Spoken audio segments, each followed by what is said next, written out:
Fixing records was a way of life. In the 60s and the 70s, it was a way of life fixing up records because 98% of the groups, self-contained groups, are not on their own albums.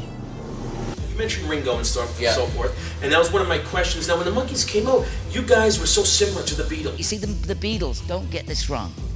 The Beatles were the first manufactured group, not the Monkees. It was the Beatles. They dumped Pete, they brought in Ringo, they dressed them in the same suits, and they put the Cabezio shoes on, had the little Oliver haircut. I played on 21 tracks of the Beatles.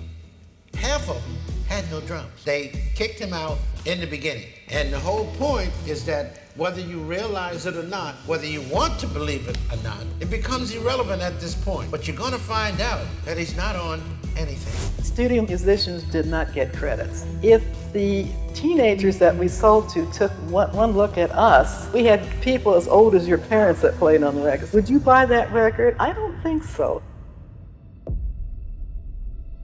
He was the original drummer in this group until he was bumped for Ringo. That took place in 1962. He is now out of the music business and is making a special appearance here tonight. We're pleased to welcome Mr. Pete Best, ladies and gentlemen.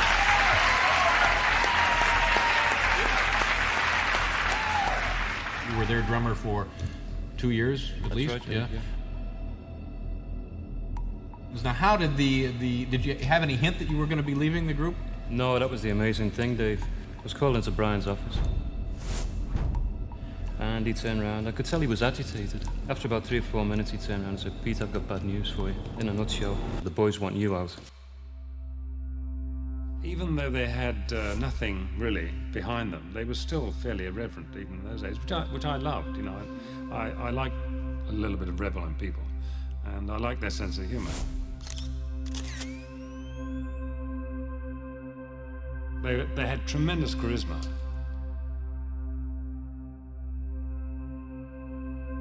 And we did a reasonable audition, not very good, but the thing he didn't like was our drummer. And I said to Brian Epstein, when we do the next session, I don't want to interfere with the Beatles and what you're doing with them, that's fine, but I'm going to provide the drummer.